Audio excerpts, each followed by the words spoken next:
الحمد للہ رب العالمین والعاقبۃ للمتقین والصلاة والسلام علی سید الانبیاء والمرسلین وعلی آلہ الطیبین واصحابہ المطہرین ومن اتبعہم اجمعین اما بعد فاعوذ باللہ من الشیطان الرجیم بسم اللہ الرحمن الرحیم یا ایہا الذین آمنوا اذکروا اللہ ذکرا کثیرا وسبحوہ بکرۃ واصیلا آمنت باللہ صدق اللہ العظیم وبلغنا رسولہ النبی الکریم ونحن علی ذلک لمن الشاہدین والشاکرین والحمد للہ رب العالمین لی خمسۃ یطفی بہا حر الوباء الحاتمہ المصطفیٰ والمرتضیٰ وابناہما والفاطمہ واہمہ محتاج تو حاجت روا المدد یا غوث اعظم سیدہ مشکلات بے عدد دارین ماں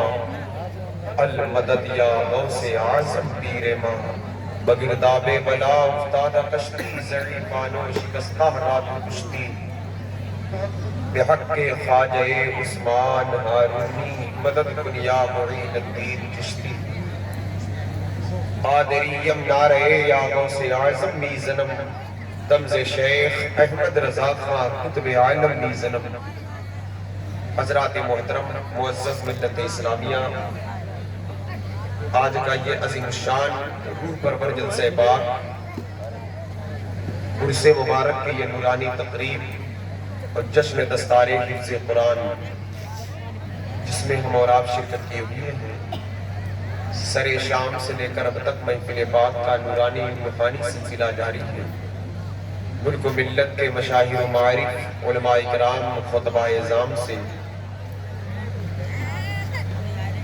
ہم اور آپ ان سے پاکیزہ بیانات سے مستفیض ہوئے مداحان حبیب نے شعراء کرام نے بارگاہ رسالت پاک میں خراج عقیدت پیش کیا دین جلوہ مار ہے تمام تر احباب کے دعاؤں کا سہارا لے کر میں کچھ باتیں پیش کروں صرف قبل آئیے ادب و احترام کے ساتھ ہم لوگ مل کر اپنے آقا و مولا حضور تاجدار مدینہ راحت قلب و سینہ اللہ کے پیارے امت کے سہارے رب کے محبوب دانائے غیوب مالک رقاب امم تاجدار عرب و عجم والی کون و مکان سیاہ لا مکان باعث تکوین عالم فخر آدم بنی آدم سید العرب والعجم صلی اللہ تعالی علیہ وسلم کے بارگاہ ناز میں ہدیہ درود و سلام پیش کریں پڑھیں اللہم صلی علی سیدنا نبینا و مولانا محمد معدن الجود والکرم وعطرتہ والہ واصحابہ والشیخ عبد القادر الجیلانی وبارک وسلم بعدد کل معلوم لک ان پر درود پڑھو جن پر درود کی برکت سے سونی قبریں کالی قبریں روشن ہو جاتی ہیں ان پر درود بھیجو جن پر درود کی برکت سے مریضوں کو شفا دی جاتی ہے ان پر درود بھیجو جن پر درود بھیجنے کی برکت سے سوکھے درخت ہرے ہو جاتے ہیں ان پر درود بھیجو جن پر درود بھیجنے کی برکت سے کھٹے پھل میٹھے ہو جاتے ہیں ان پر درود بھیجو جن پر درود کی برکت سے مریضوں کو شفا دی جاتی ہے ان پر درود بھیجو جن پر درود بھیجنے کی برکت سے رزق میں اضافہ ہوتا ہے ان پر درود بھیجو جن پر درود بھیجنے کی برکت سے عمل صالح کی توفیق ملتی ہے ان پر درود بھیجو جن پر درود پڑھنے کی برکت سے ابرار کے مرتبے حاصل ہوتے ہیں ان پر درود پڑھو جن پر درود پڑھنے کی برکت سے انسان اللہ کا قرب حاصل کرتا ہے درود پڑھنے سے کوتاہی نہ کرو تہجد کی یہ گھڑیاں فرشتوں کے نزول کا وقت رحمت باری کے نزول کا وقت دعاؤں کے مقبولیت کا وقت اس وقت اپنے آپ کو خشوع خضوع کے ساتھ اللہ رسول کی بارگاہ میں پیش کرو اللہ والوں کے قرب میں بیٹھے ہو، انشاءاللہ بے پناہ برکتیں حاصل ہوں گی۔ توجہ کے ساتھ، خشوع خضوع کے ساتھ، دل جمعی کے ساتھ، محبت کے ساتھ، خلوص کے ساتھ، اخلاص کے ساتھ، للہیت کے ساتھ آقا کونین صلی اللہ علیہ وسلم کے ذکر جمیل سے فیضیاب ہو۔ محبت کے ساتھ پڑھ لیں ایک بار درود پاک اور اللہم صلی علی سیدنا نبینا مولانا محمد معدن الجود والکرم وآلہ وبارک وسلم۔ جانشین رسول حضرت ابوبکر صدیق رضی اللہ تعالیٰ عنہ، آپ فرماتے ہیں درود شریف پڑھنے سے انسان کا بدن گناہوں سے ایسے ہی پاک ہو جاتا ہے جیسے جلتی ہوئی آگ پانی سے بجھ جاتی ہے۔ پڑھ لیں ایک بار اور اللہم صلی علی سیدنا نبینا مولانا محمد وآلہ واصحابہ وبارک وسلم۔ حضرات گرامی وقار، معزز ملت اسلامیہ، آپ دیکھیں یہ ہماری آپ کی زندگی ہے، اور زندگی وہی زندگی ہے جو اللہ کی یاد میں گزر جاتا ہے۔ جس وقت ہم نے اللہ کہا وہی ہماری زندگی ہے، جس وقت ہم نے یا رسول اللہ کہا وہی ہماری زندگی ہے۔ بات دل سے سنیں، اس لیے حضرت علامہ شیخ عبدالعزیز دباغ مصری رحمت اللہ علیہ کہتے ہیں جب قرآن اور حدیث کا درس ہو اور لوگ غفلت میں سنے تو جو غافل ہو گیا درس حدیث کے وقت، ایسے شخص کا مشکل ہے خاتمہ ایمان پر۔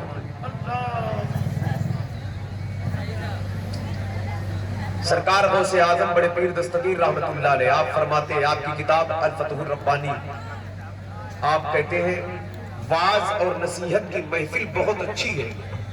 ایک غوث پاک کہتے ہیں پیروں کے پیر ولیوں کے ولی، واعظ و نصیحت کی محفل بہت اچھی ہے، لیکن بدبخت ہے وہ شخص جس پر نصیحت پیش کی جائے اور نصیحت قبول نہ کرے۔ محفل اچھی ہے، محفل میں بیٹھ کر جو نصیحت نہ قبول کیا بدبخت کہتے ہیں غوث پاک۔ سرکار مولائے روم کو کون نہیں جانتا، علمی مقام، علمی دنیا کا بہت بڑا نام ہے۔ آج بھی اگر ان کے نالین کی ہوا، نالین کی خیرات کسی شہر میں بڑھ جائے تو اس شہر کے بچے بھی درویش اور قلندر اور فقیر بن جائے۔ اس شخص کا نام مولائے روم، جن کے پیر نے کہا تھا شمس تبریز رحمت اللہ علیہ نے، اللہ کی ذات کو آب و گل میں نہیں جان و دل میں تلاش کرو۔ مطلب اللہ ہر جگہ موجود، جان و دل میں تلاش کرو۔ قلب المومن عرش اللہ، مومن کا قلب خدا کا عرش ہے۔ حضرات اکرامی، تو مولائے روم کے مرید ہے شیخ حسام الدین، مولائے روم کے مرید کہتے ہیں میں درس مثنوی میں، مثنوی شریف جو ہے یہ ایک الہامی کتاب ہے جو مولائے روم کے سینے میں شمس تبریز رحمت اللہ علیہ نے اپنی فکر کو، اپنے تخیلات، اپنی نظریات، اپنے افکار کو مولائے روم کے سینے میں منتقل کیا، پھر انہوں نے قلم بند فرما دیا۔ یہ وہ الہامی باتیں ہیں جس کو مثنوی شریف کہا جاتا ہے۔ حضرات گرامی وقار، مثنوی شریف کا درس ہو رہا تھا، شیخ حسام الدین بیٹھ گئے سننے کے لیے۔ ان پر کچھ قنوت کی تاریخ ہوئی تو دیکھا آسمان سے کچھ فرشتے تلوار لے کر اتر رہے ہیں۔ آپ نے فرشتوں سے پوچھا، اے فرشتوں اس محفل میں تلوار لے کر کیوں آ رہے ہیں؟ تو فرشتوں نے کہا جو لوگ مثنوی کا درس سننے میں کوتاہی کر رہے ہیں ان کے ایمان کا سر طلب کرنے آ رہے ہیں۔ ہم نہیں چاہتے اللہ کی بات کی بیعت، رسول اللہ کے فرمان کی بیعت۔ حضرات گرامی وقار، تو نصیحت ہے ہمارے آپ کے لیے، جب یہ محفل میسر آ گئی تو ادب کے ساتھ، خشوع خضوع کے ساتھ بیٹھے۔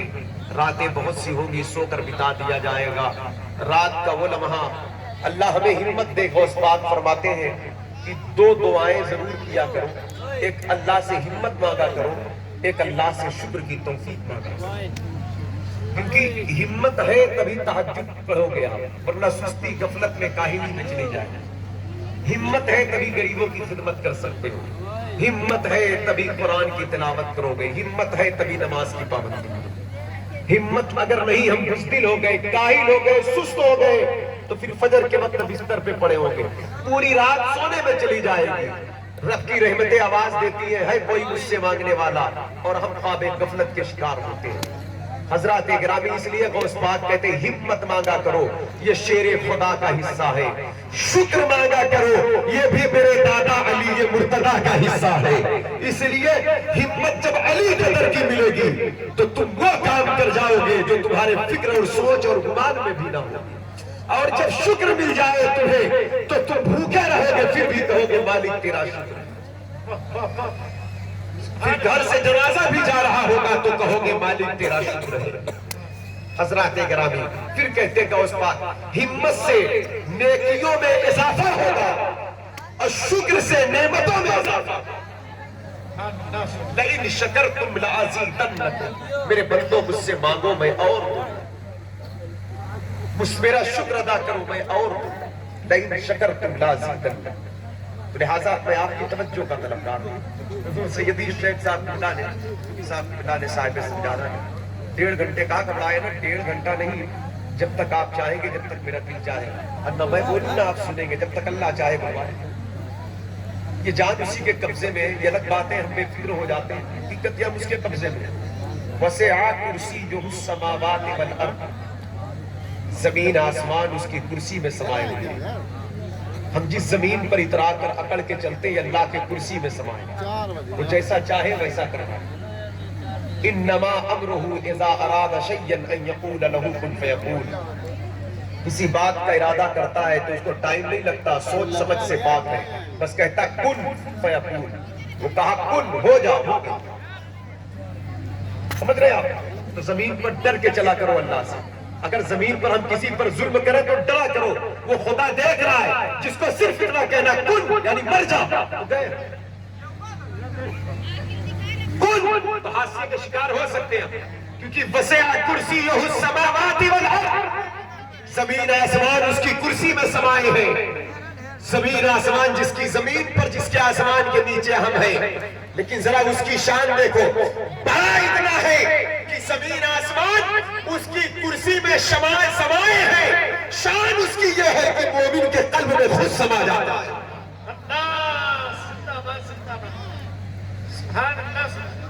تو لہذا جب تک وہ چاہے تبھی ہم کچھ کر سکتے ہیں، جب وہ چاہے جتنا چاہے، جب وہ توفیق نہ دے تو ہم کچھ نہیں کر سکتے، وہ توفیق دے تو بڑے بڑے کام کر سکتے۔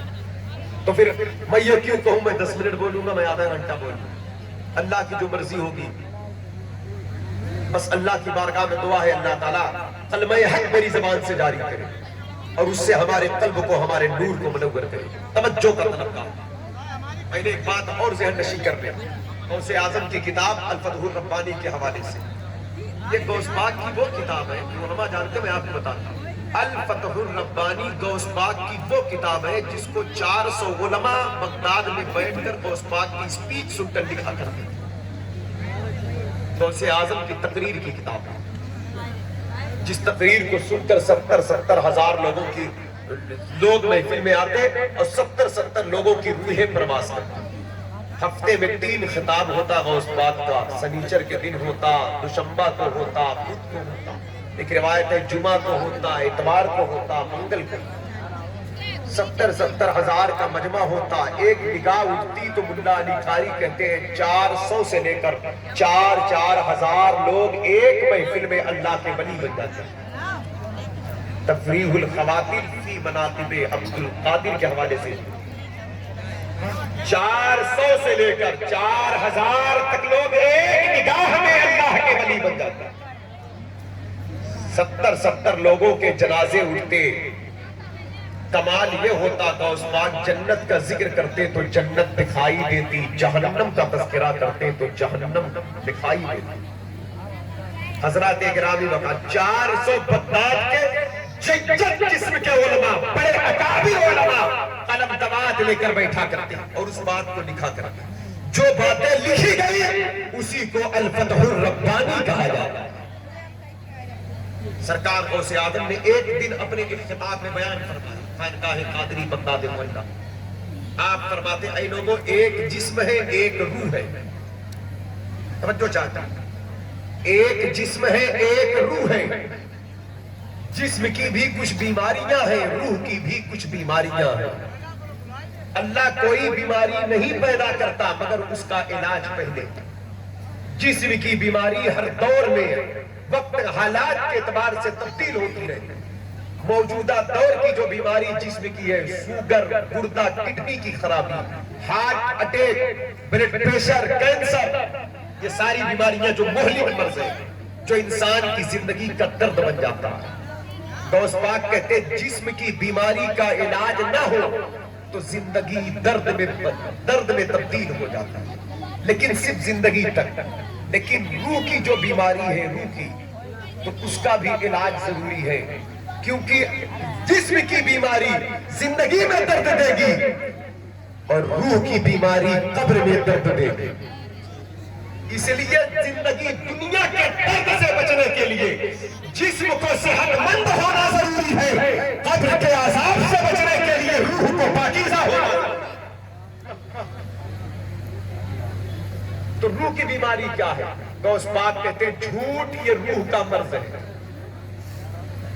جھوٹ یہ روح کا مرض ہے، اس کا علاج صداقت اور سچائی ہے۔ غیبت روح کا مرض ہے، اس کا علاج خاموشی ہے۔ گناہ روح کا مرض ہے، اس کا علاج توبہ استغفار ہے۔ بخیلی روح کا مرض ہے، اس کا علاج سخاوت ہے۔ ظلم روح کا مرض ہے، اس کا علاج انصاف ہے۔ شرارت روح کا مرض ہے، اس کا علاج پاک دامنی شرافت ہے۔ حضرات گرامی وقار، تو کہا کہ جسم کا علاج کرو تاکہ دنیا میں درد سے بچے رہو، روح کا علاج کرو تاکہ قبر کے عذاب سے بچے رہو۔ اسی بات کو مولا علی مشکل کشا یوں کہتے ہیں جسم کو سنوارنے والے انسان، جسم کو سنوارنے والے انسان، یہ جسم خاک میں جا کر خاک ہو جائے گا، اپنی روح کو سنوار، یہ روح اللہ رب العزت سے ملاقات ہے، یہ روح اللہ رب العزت سے ملاقات ہے۔ اب روح کا علاج کیسے ہو؟ ان چیزوں سے بچ کر نکلنا۔ اور جب روح کا ہم علاج کرتے ہیں، روح کا، میں آپ کی توجہ چاہتا ہوں، ذرا ذہن سے سنیں، جب ہم روح کے علاج میں لگ جائیں گے تو روح کو قوت حاصل، تو روح جو ہے، روح جب نورانی ہوگی تو اس کا فیض قلب میں داخل ہوگا، اور جب فیض قلب کے اندر، جب دل کے اندر